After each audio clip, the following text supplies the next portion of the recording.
As is well known, Apple recently incorporated AI into its phones. Nvidia is the primary supplier for training AI models. Now, a huge explosion in Nvidia stock is only a matter of time. Greetings from Squawk on the Street again. A new AI-powered iPhone was among the several new devices that Apple introduced at its major product launch on Monday.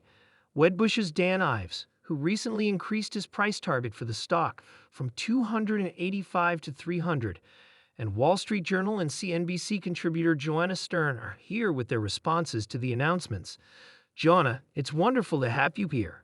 Quote, you understand why the AI software is still in beta. You've just used all 4 of the new iPhone configurations. Describe what you mean. The complete Joanna review is required.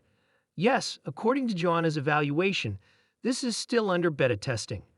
I have the opportunity to test out some of the features in the beta software that runs on these new phones, and I can say that there are some positive aspects. I definitely wanted the writing tools to quickly summarize some text and translate a text note I was writing to my mom in a more professional manner. However, I tested out this image editing tool that allows you to remove someone from the backdrop and clean up the background. It was a little, not the best.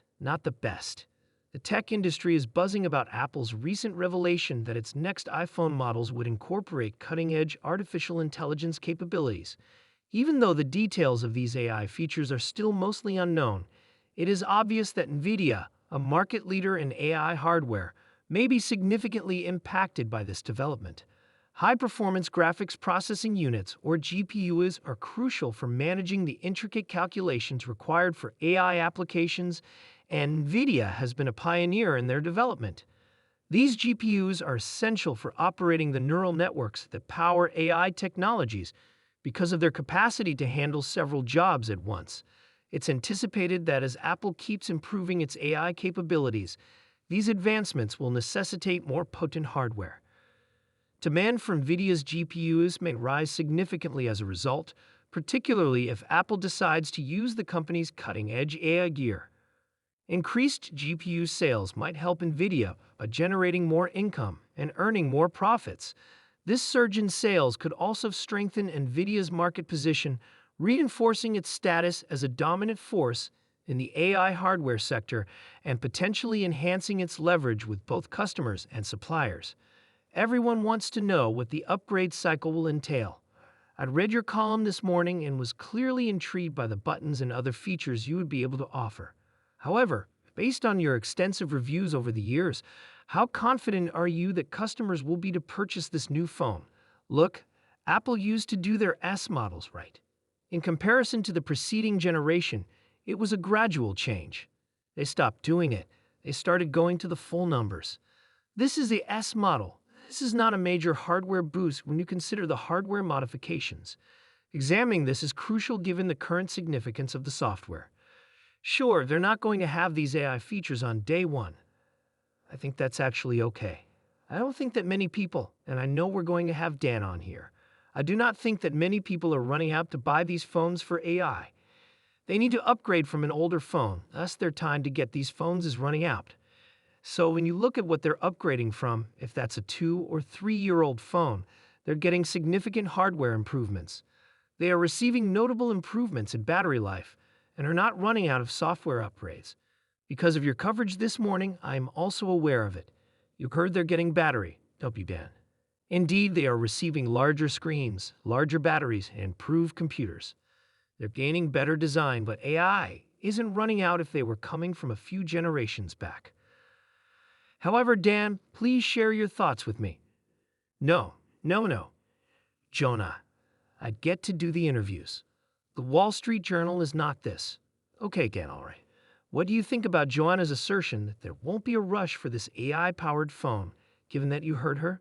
Look, I believe it to be twofold. I mean, what you talk about in terms of the upgrades minus 300 million iPhones have not upgraded in 4+ years of 1.5 billion iPhones. And that's why I'm in Asia today. I've been on 2 trips in the past 6 weeks. Everything we're seeing in the supply chain builds has been increasing, up 10 million from where it was to begin with. So that indicates if that trajectory continues. And this is even before Apple Intelligence in. The fact that so many people haven't upgraded contributes to the highest level of pent-up demand for an upgrade we've ever seen. However, if you look at Apple Intelligence, I believe that 20% of consumers worldwide will now have access to AI through Cupertino, and that is ultimately the key to what will likely be a multi-year cycle of upgrades. The target price for the iPhone 16 and iPhone 17 is $300, and I predict that the market will be worth $4 trillion in a year. What about the European Court's decision against Apple this morning, Dan? Does it put a damper on it? I mean, the $13 billion back taxes, I can't even remember how long I've been following this case. It's been going on so long, and Apple has fought it so hard. Yeah, like almost 8 years.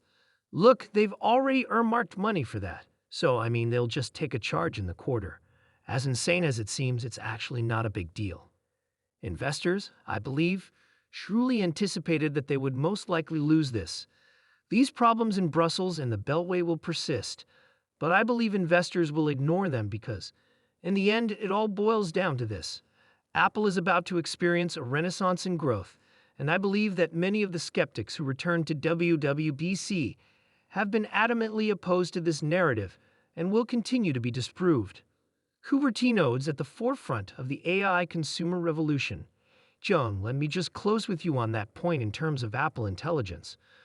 When do you think people will be compelled to go out and acquire the phone because of what is being presented in terms of generative AI on that device? I think we're looking at least 6 months, maybe a year, for all of the capabilities Apple showed off in June at WWDC to hit the phones. And look, I believe there are going to be a lot of nice-to-haves with this AI, with a lot of the AI tools, the authoring tools, the camera cleanup stuff. Hey, Apple's marketing this with AI, and you're going to get those features, maybe soon. I believe that will be less motivating once some of that stuff also sort of gets out there in the social media ecosystem and people can see what you can do. Furthermore, if Nvidia benefits financially from this increased demand, investor confidence may increase and Nvidia's stock price may rise as a result. The magnitude of these advantages, however, may vary depending on a number of factors. Other chip manufacturers like AMD and Intel, which are also making significant investments in AI hardware, are fierce rivals of Nvidia. Nvidia's market share may be impacted by this competitive environment. Furthermore, Apple has a history of creating its own exclusive hardware. Apple may be able to lessen its reliance on outside vendors like Nvidia if it decides to make significant investments in the development of its own AI chips. Lastly, how well Apple's AI features are welcomed by customers will determine their overall success. The expected demand for the underlying hardware may be low if the features do not become popular. In conclusion, Nvidia has a bright future as a result of Apple's decision to include AI in its upcoming iPhone models. Nvidia's stock price may rise significantly if it can successfully take advantage of this opportunity. However, the extent of these gains will be influenced by factors such as market competition, Apple's internal developments, and consumer acceptance of Apple's AI innovations. Nvidia and other businesses have received subpoenas from the U.S. Justice Department, which is looking for proof that the chipmaker broke antitrust laws. Our Bloomberg reporters have spoken with persons who are acquainted with the probe, and they say this. We should note that we have yet to hear back from the DOJ and Nvidia. Ian King, a correspondent for Bloomberg News who focuses on the semiconductor industry, is currently joining us. Han, please explain to us what they mean when they state that they are looking for proof of antitrust offenses. What are they implying exactly? Right, in this particular case, we've reported a while ago that there were questionnaires going out, that they were just sort of asking customers, asking competitors, what was going on in the market. An escalation is typically indicated by the fact that something has progressed to the subpoena stage, which is the legally binding request for information regarding what they might be searching for, such as bundling actions, possibly including punitive measures against businesses.